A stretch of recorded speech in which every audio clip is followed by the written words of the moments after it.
Okay, howdy friends. I'm on day 13 of my master cleanse, and I'm not even trying to do daily videos anymore. It's just way beyond my capability. So I'm going to tell you about day 6 through 13, 6 through 12 really. And for the most part, I'm not going to go into too much detail because my mind is a little fuzzy right now, and it's really hard for me to remember what I just wrote down 5 minutes ago. So if you want to know the details, check the blog post because I have 20 bullet points there explaining what happened in day 6 through 13. Basically, the first 6 days were really exciting.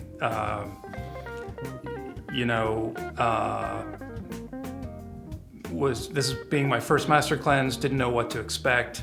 My stomach was in a lot of turmoil, and I was passing large, slimy things all the time, and so it was pretty exciting the first 6 days. The second 6 have been pretty routine.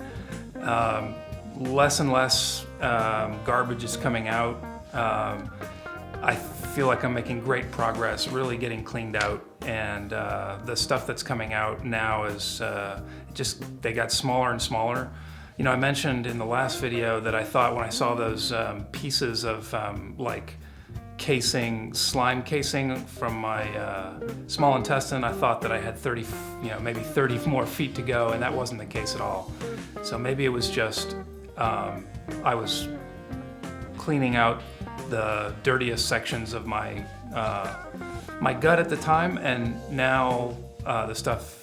Now I don't know, maybe I'm 80% clean.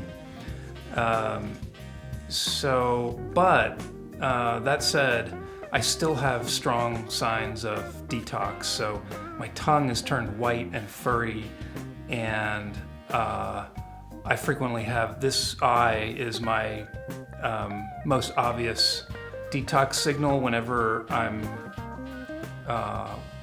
detoxing and I'm doing something that's working. This eye is red and swollen, usually this eyelid, and both above and below. And when it's really bad, I get a headache behind this eye, and I really haven't had any headaches to speak of. So considering the flow of toxic stuff that's come out, I think that's I'm just astonished by the fact that I really haven't had, and definitely no migraines. You know, it used to be that I would get a migraine that lasted several days that was centered right behind that eye.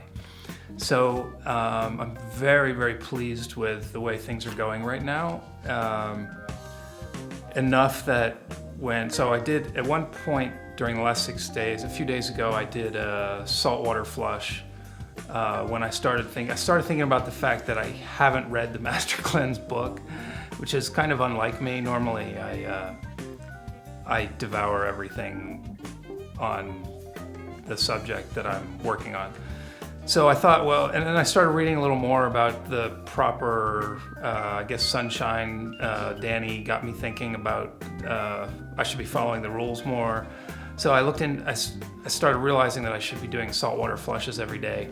I thought at first, no, I'm going to do a psyllium and bentonite shake and use that instead of saltwater flush because I hate saltwater flushes. I did one P&B shake, and I really wasn't that impressed with the results, and I'm not sure, just kind of like a intuitive thing. I felt like it wasn't where I wanted to go. So I did to be fair, some slime did come out when the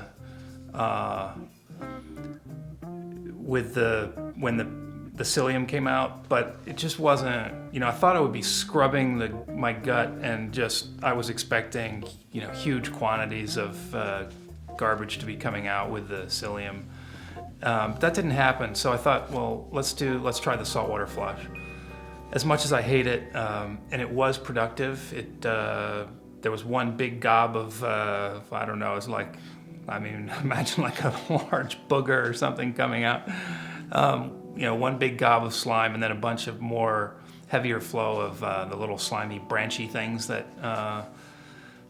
come out. And I decided I'm not going to put any photos or video of these things in along with these videos. If you want to see the kind of stuff that's come out, you can look up my my old blog post about failed liver. I think it's called Failed Liver Flush, and you can see what I'm talking about when I reference slime mold.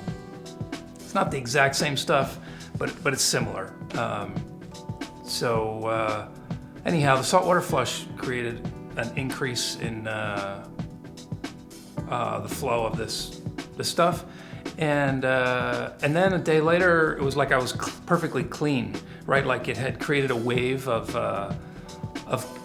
cleaning, and after that, I felt like, wow, maybe I'm done. But a day later, I started seeing the regular flow again. So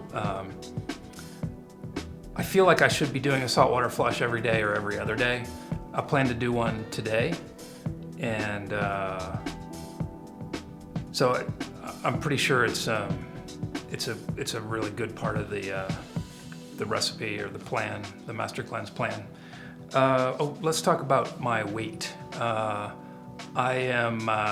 I'm down to, let's see, I started about 2 months before the cleanse. I changed my diet and I started I quit eating all processed corn. It was like the only way I was cheating before. So I stopped eating processed corn, and at the same time my manganese level was just creeping into was creeping up and up towards the normal range.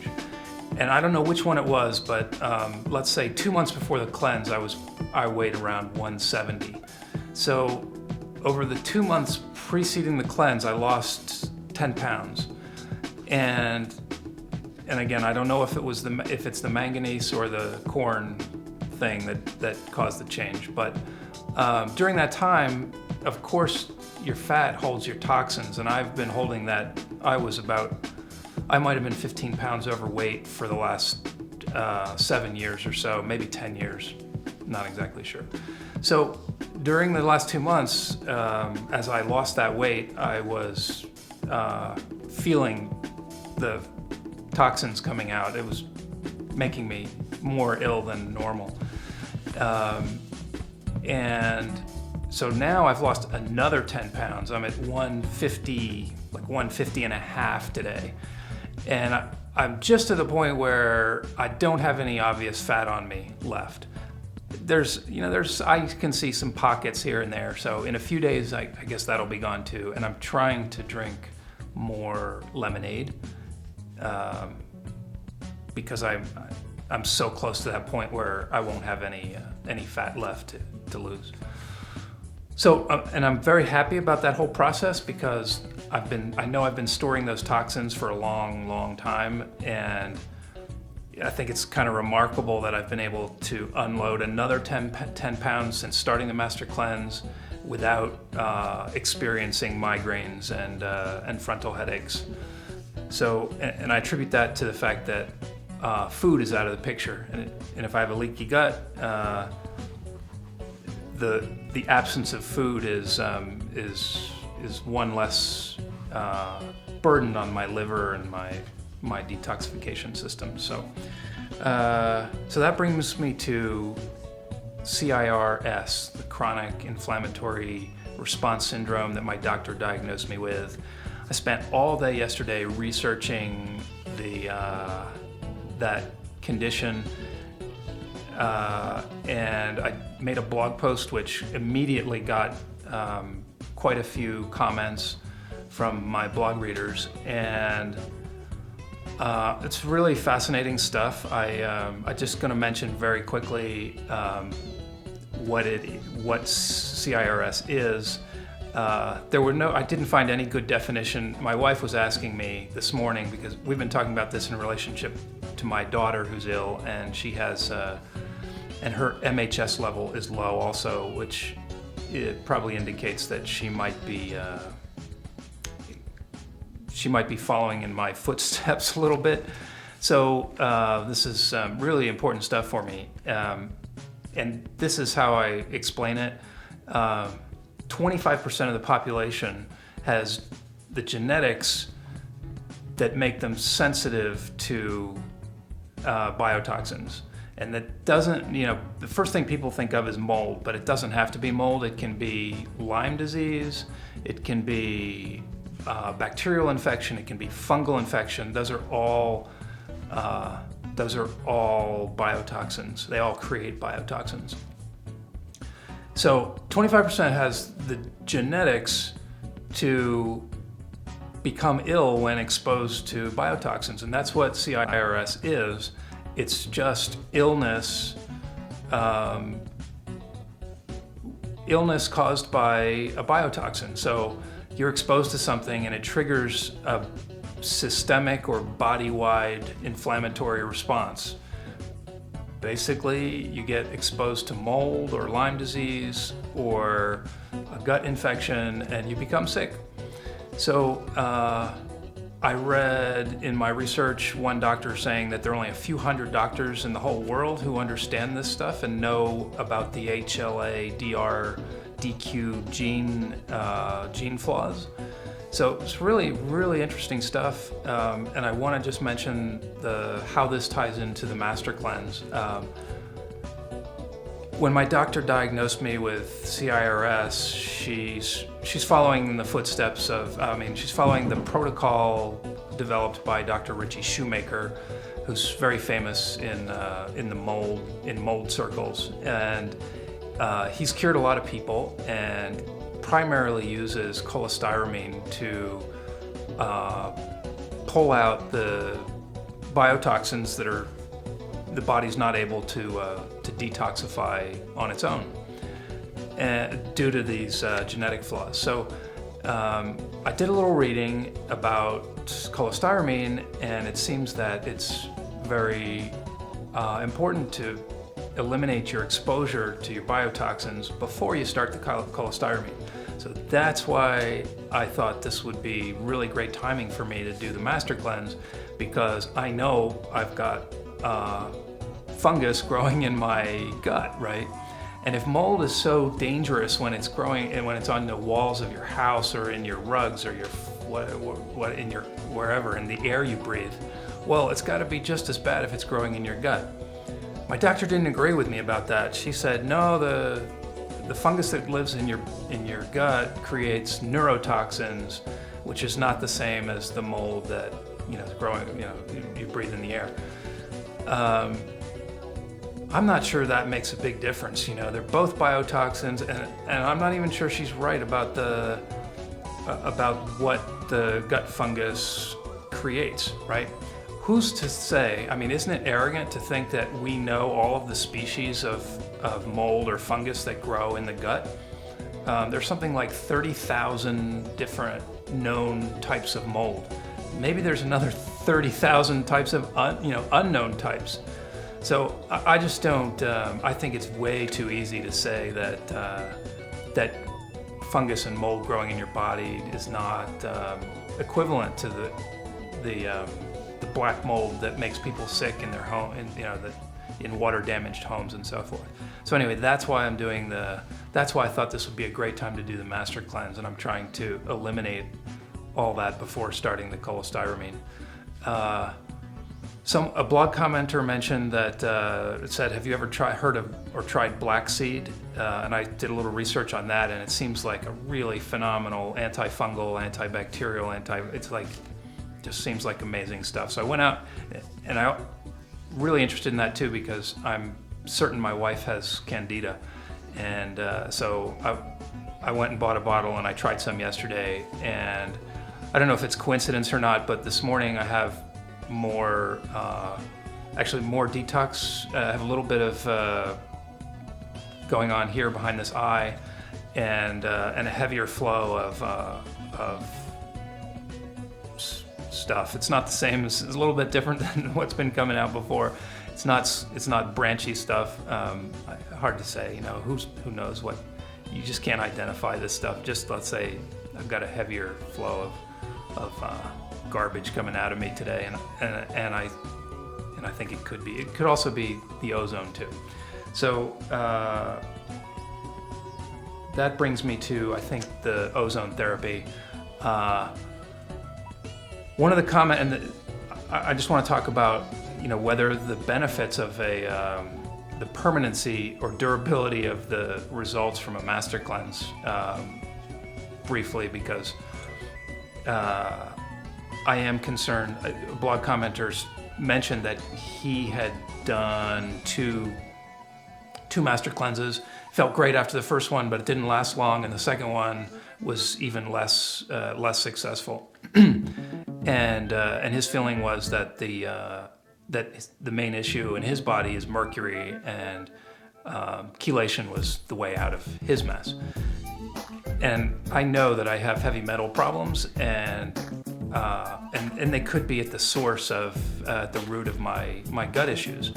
So I'm very sensitive to the fact that if I clear all the fungal and bacterial, whatever, all the pathogens out of my gut, they might just come right back.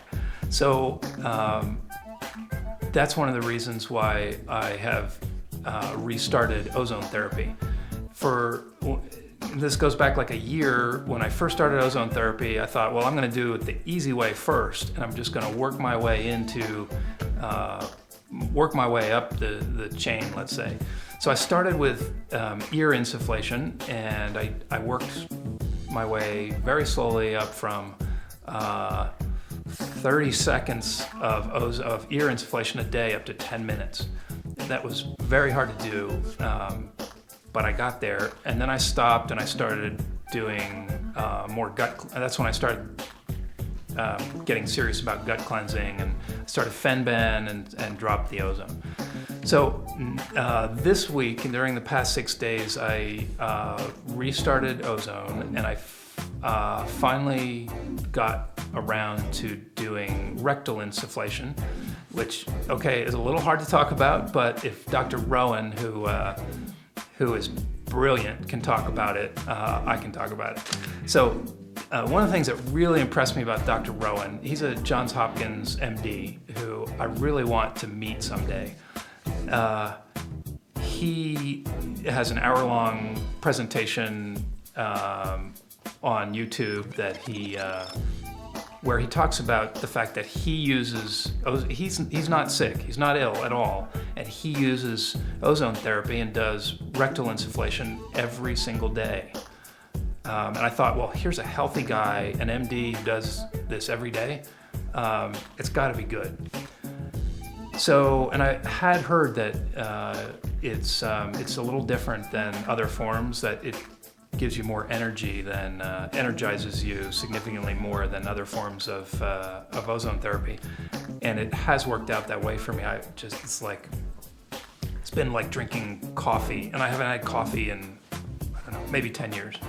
I don't drink coffee because of the effect on my adrenal glands. Very harsh for me. So anyway, it gives me it makes me wired for like 6 hours, like drinking 2 cups of coffee probably, and then I kind of crash at the end of the day. So there's that, and my hands get bloated, my fingers are bloated in the evenings, and I'm pretty sure I know what's going on. The ozone kills everything in its path. I mean, all the bad stuff. It kills Lyme disease, it kills fungal infection, virus. It's phenomenal stuff. And a lot of people, when I posted yesterday, I probably had 20 blog comments in the past 2 days, which is very much more than usual. And 2 or 3 people asked me about Lyme, and this is like a recurring theme. I'm asked probably 100 times a year whether I've been tested for Lyme. And I did get the IGeneX test, and I've had people that know what they're talking about look at it, and they say that it's ambiguous, that I may have Lyme disease, I may not. So that's another reason for doing ozone therapy, is that maybe I have Lyme disease in addition to all the other stuff, and so it's ozone is great in that it targets my gut and probably anything in my, if I have a blood-borne infection too, like Lyme, then I'd be working on that at the same time. So I am starting to reach my limits now, and I just want to talk about one more thing, which is, when do I stop? My wife is asking me, what day are you on? When are you going to stop? How will you know? And so originally I was, following Danny's. Danny did 25 days, so I thought I can do 25. He might have done 21. I don't know. 21, 25. It's a huge goal. I'm really proud of the fact that I'm on day 13 now. And 25 seems like, it seems like undoable, right? Out beyond my reach. But you just do one day at a time, and every day goes by, and it's like, yeah, it's horrible when there's something, something roasting in the oven with cheese, I don't even want to talk about food, but yeah, it's really hard. And so I'm asking myself, when do I it's hard in just that I want food, right?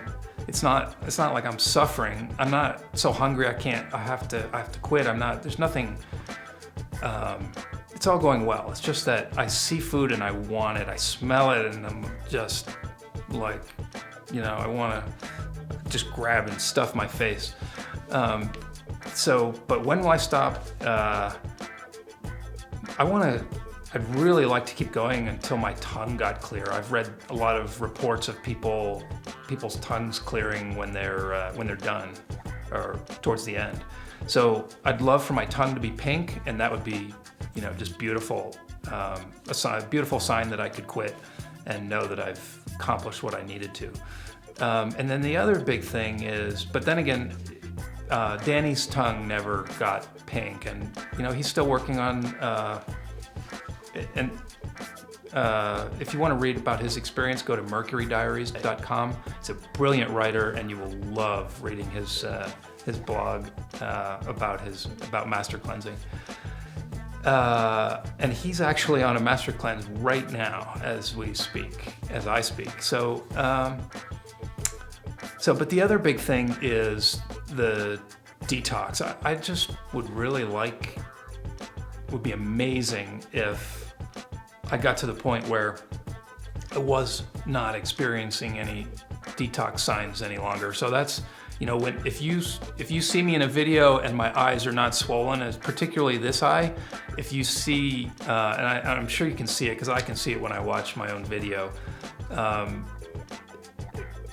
If that eye's not pink and swollen anymore, and I don't have any sign of a frontal headache, that's the moment. And there's nothing more coming out, no more creepy things coming out of my gut. I would quit immediately. So I'm hoping I can get that far. But if I started losing too much weight, and I don't really know what that would be. I guess if I got to 140, that would make me nervous. I think in high school, I wrestled in the 145 weight class. I really sucked. I was terrible. I had one great match, and then it was a disaster after that. And it was that was one of the early signs of my health problems, that I didn't have the stamina, and I could never achieve stamina no matter how much I ran. I burned out in a flash in any athletic endeavor. So I had great skills, but I never could develop the stamina. And I'm sure that it was related to those were early signs of my coming illness. So there you go, day 6 through 13, and check the blog because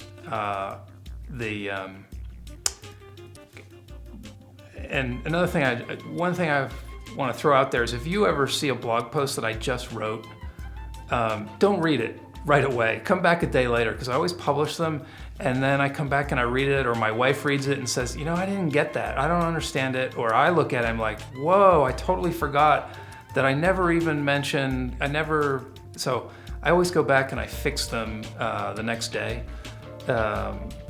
And they get a lot better 24 hours after, usually 24 hours after I've published them the first time. So, but please check out the chronic inflammatory response syndrome post and I think you'll find the more details and maybe more coherence in the blog post about the Master Cleanse. So I'm combining text and video and have a look at both. So thanks, over and out.